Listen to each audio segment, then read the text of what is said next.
Mini-series on your CV, brought to you by the UCT Careers Service. Episode 5, Interests, Additional Information, and Referees. In this episode, you will learn about additional activities not yet covered in this series, interests and hobbies, as well as referees. Let's talk about additional information you might include on your CV. You can also use the heading Additional Information as a catch-all for items that don't fit elsewhere. For example, participated in 4 Two Oceans half marathons, first aid certificate, driver's license. But leave out this section if you have nothing substantial to add.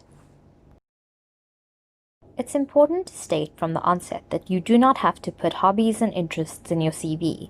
However, if this is done well with appropriate information, it could give a prospective employer a glimpse of you in other contexts, and could be a conversation starter at the interview. Sometimes, hobbies and interests may not be relevant or helpful to include. For example, watching series might be your favorite activity, but might not be relevant or helpful in your application. Avoid including activities that are common and not substantiated. For example, walking, reading, socializing, and so on. If you cannot give more detail, leave this section out. Only include interests and hobbies if they are unusual or relevant to your application. For example, if you are applying to a non-profit organization involved in supporting women who experience gender-based violence, you could state interest in being involved in social justice issues under interests.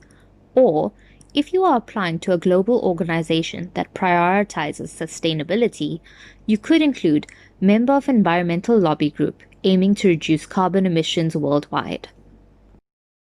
What about referees? Referees are important to include in your CV. Most organizations will contact your referees if you are shortlisted. However, they won't be contacted if you are not shortlisted. Prospective employers want to have a clear picture of who you are and your capabilities. It is important to use people that can positively testify about your character from the context of their dealings with you. They will contact referees to ask them whether you are suited to what you have applied for and to verify what you have claimed on your CV. Referees should not be your fellow students or family members, especially parents.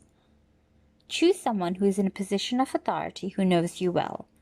As a university student, you can use your tutors, thesis or project supervisors, and in other contexts, line managers or work supervisors. If you have worked in a family business, don't use your parents or family members as referees. Instead, you could use someone you have worked with or under in the business who is not a family member. You can also use a client to testify about your service offering and your character. It is not better to put referees on request on your CV. This adds an additional step for those recruiting. If you are shortlisted, they will need to go back to you for this information, causing delays in the process. Don't attach reference letters or testimonial letters written by your past employers. Most organizations have specific questions they want to ask your referees, which might not be covered by your letter. Use no more than 3 referees, but be guided by what is requested in an application. You must contact your referees and request permission to use them. Inform them of each application you are making and send them a copy of your CV. And lastly, check whether their contact details have changed if you haven't updated your CV for a while.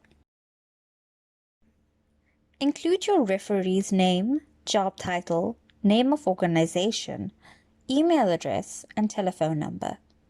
Try to put all this information on one line to save space, as demonstrated in the example below. Mini-series, Own Your CV, brought to you by the UCT Careers Service. Tune in to our last episode of the series, where we'll discuss how software can be used to scan CVs in the recruiting process.